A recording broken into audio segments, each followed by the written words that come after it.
You are right now at the center of the coolest show on television.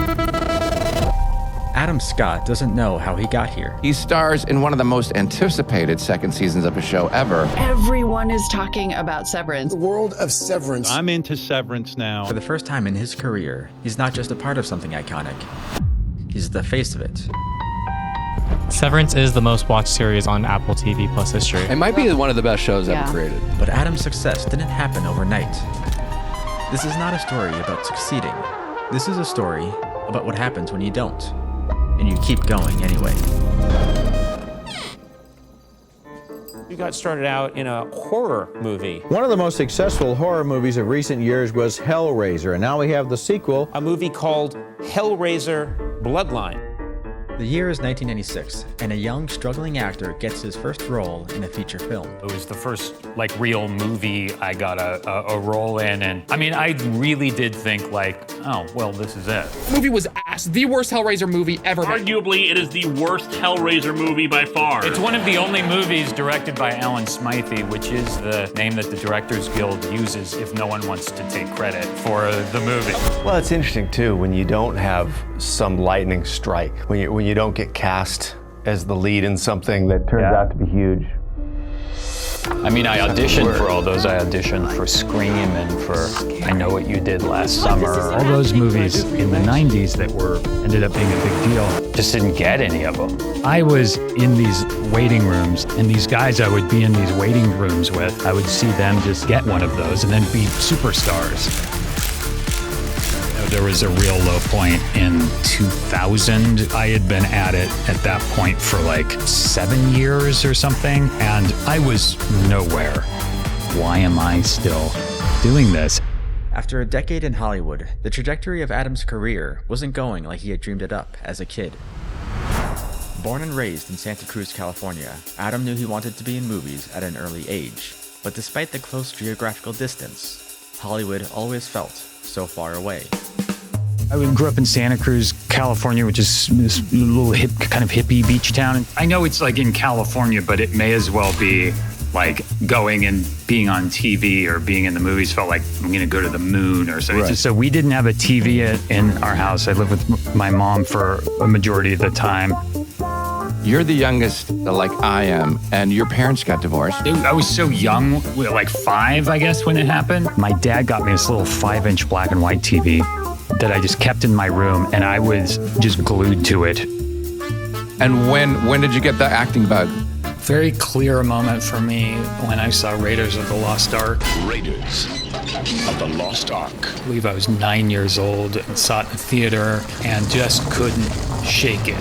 Couldn't talk about or think about anything else. Then as I got a little older and, got in my teens, I found Robert De Niro and Al Pacino. I was just trying to get some... When you were in school, you briefly tried to use the surname Guardero. Part Sicilian, so I wanted to have a Sicilian last name. My mom's maiden name was Quartararo. I was that's too long. Yeah. So I shortened it to Cordero. And I remember being in the library writing Pacino, De Niro, Cordero, and just looking at them and being yeah, that looks right. That's cool. I believe you graduated from American Academy of Dramatic Arts at 20. From school, I moved to Hollywood. Did you drive? It was a classic drive down there with a bunch of shit. Strapped to the roof of my '68 Rambler. But you move here, and then you're okay. As you said, this is a tough way to start. You're all right. Yeah, dude. Where do we go now? Starting out, I didn't know a soul in show business. The next 15 years, your resume is fascinating. Starting out in background work. Weren't you doing background work? It's sort of the very nose to the grindstone working actor. I just started doing background work, guest spots on TV shows and stuff, and going and doing student films, whatever I could. I didn't turn my nose up at anything. Talk about paying your dues. You paid your dues for a long time. I mean, I think part of the self-delusion you need in order to just survive. And I'm boring myself just talking about it. You think that every time you get anything, this is it. You're okay, now. It turned out that I didn't really have a career until like 15 years later. And what was that? What was the thing? That was like, it was like this period of time where it was like Parks, Step Brothers, Party Down. Brennan, your brother's coming today, so you might want to get up. What's your problem? My little brother's even a bigger asshole than you are. After 15 years of trying to make it as a dramatic actor, Adam finally caught his break by not taking himself so seriously. You're not gonna come down and say hi to me? What's up with that, dipshit? Hi, Derek. Before Step Brothers, I had been doing mostly like dramatic stuff, and so I got Step Brothers as a fluke. Oh, actually, I have the opposite of a problem. I made over $550K last year. How much did you make? It's not about money. It was just a complete fluke. Someone had the role and had to drop out, and I just happened to go in there, and for whatever reason, I got the part. Listen, gang, don't be mad at Dale for ruining the story and possibly the evening. It's totally fine. I have a lot more stories. There's a kind of sadistic brother played by Adam Scott. I have to sell or lease at least 80 choppers to make my nut, and you mess with my nut, Brennan? Randy here is gonna eat your Adam Scott, he's best friends with Paul Rudd, and for years Paul Rudd's like, Adam Scott, you gotta work with this guy, he's funnier than me. And Paul Rudd thinks a lot of himself. Come on, Dane Cook, pay-per-view, 20 minutes, let's go! I remember getting ready for Step Brothers and trying to figure out, like, who's like this? I played this before, I guess, but nothing to this degree. I mean, it's just unrelenting fuckhead. And I went to a newsstand and got that magazine, The Rob Report. It's a magazine made for guys that have a lot of money and really want people to know. $1,200 a week for voice lessons, and this is what I get? Okay, I'm gonna save it with the solo. Okay, I haven't had a carb since 2004. Check these out. See these? See these boys? This is what I live with.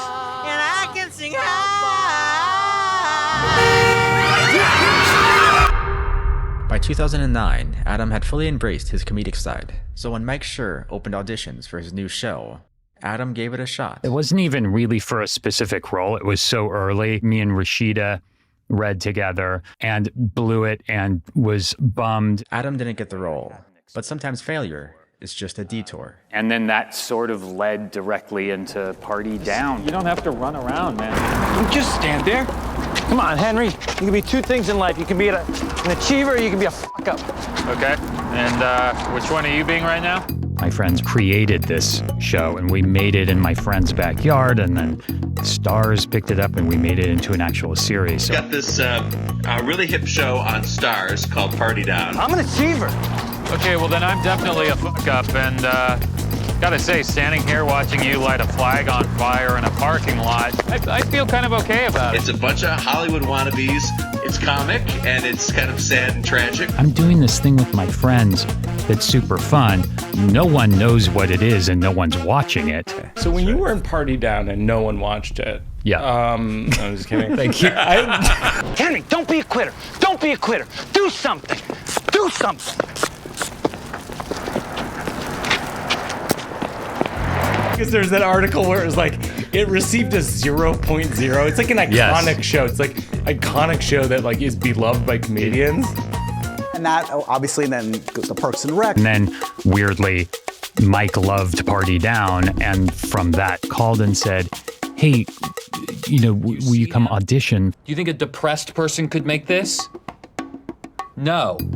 I started at the end of season 2. What is wrong with you today? Did they cancel Game of Thrones? Nothing is wrong. Just do your job. Presenting the Cones of Dunshire, a brand new gaming experience. They would never cancel Game of Thrones.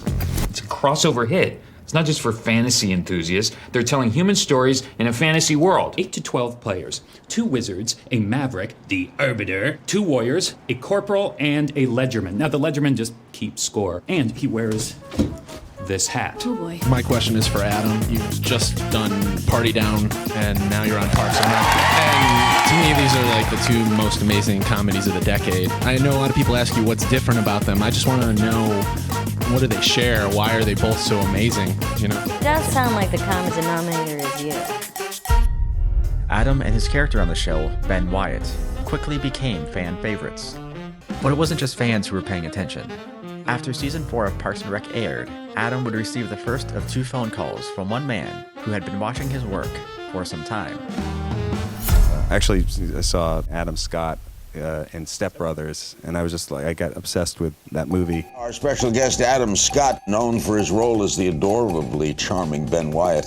He stars alongside Ben Stiller in the new film, The Secret Life of Walter Mitty. And what do you do, Cake Man? I play Ted Hendricks, who's Walter Mitty's new boss. Cake's just for today. I'm not a cake man. I do I deal directly. Adam Scott is in it. Sean Penn. Adam Scott's just a genius. Hilarious. Give me that toy, man. No. Now. Hey! I actually threw a toner box at him once. Yeah, did he move? No, I missed. It's a great story. No, I'm taking it. You can't just take my stuff. It's mine. Give it to me. No.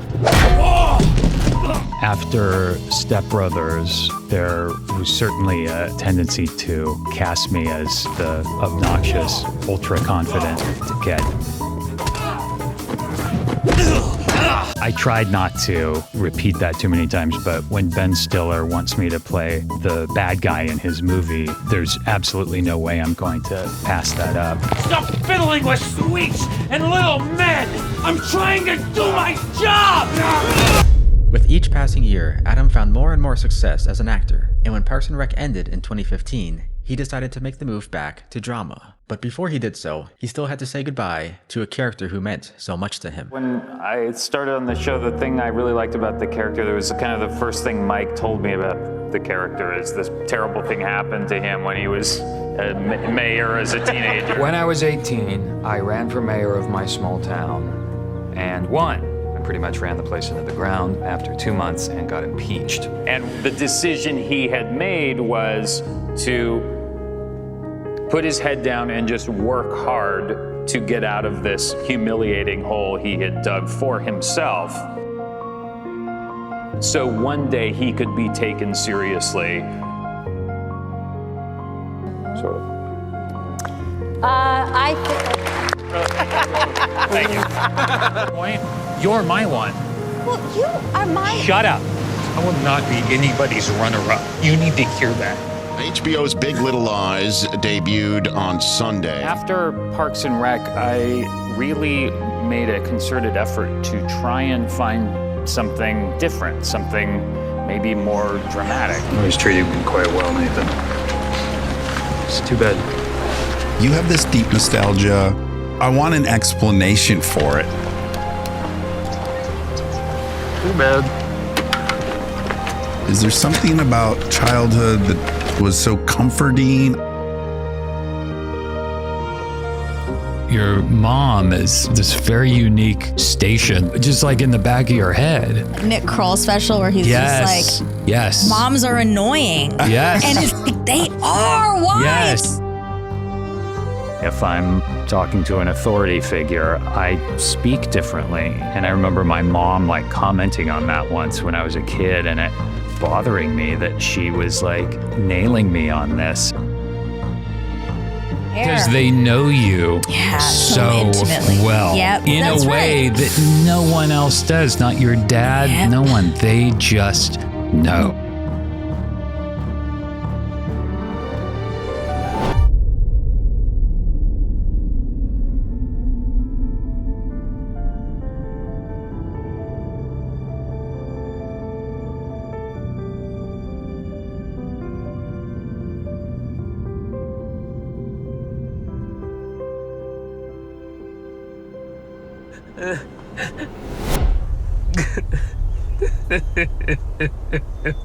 I had lost my mom about 7 months or so before we were shooting the show.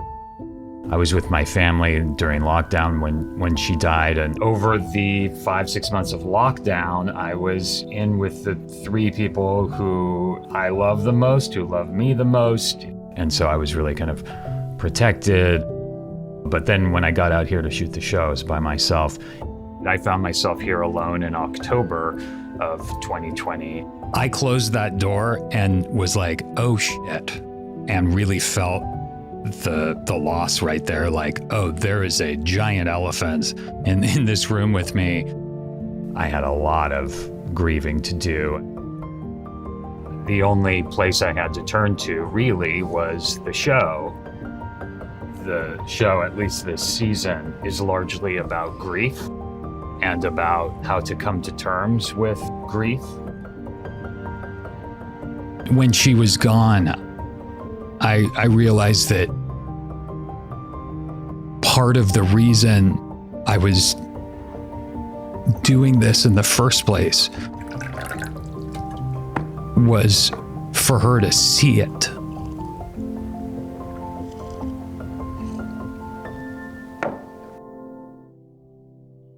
I think it's the first episode of the whole series. You have to deal with your wife's death. Yeah.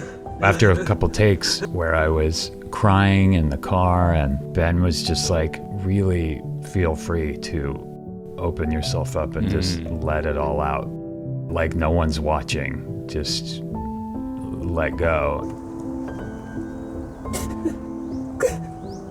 And so I did, and it felt incredible. Yeah. Honestly. A parent dying is sort of it's like part of the sky going away or something. It's sort of a big thing. Hey there. You on the table? I wonder if you'd mind taking a brief survey. 5 questions. 5 questions. To start out, who are you? Every time you find yourself here, it's because you chose to come back. Severance focuses on a pretty terrible job. So what is my job? Good morning, macro data refinement. Are you really asking me that? Yeah. What is it we actually do here? It's a show about a guy who, when he goes to work, he goes down an elevator, he doesn't remember anything about his life on the outside. I'm afraid you don't mean it. Then when he leaves work, he doesn't remember what happened at work on the inside. Mark's work is sensitive enough as to require the severance procedure. Wow.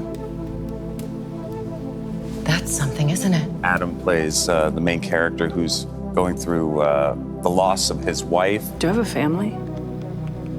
You'll never know. Why Adam Scott? Why'd you choose him? Did you forget?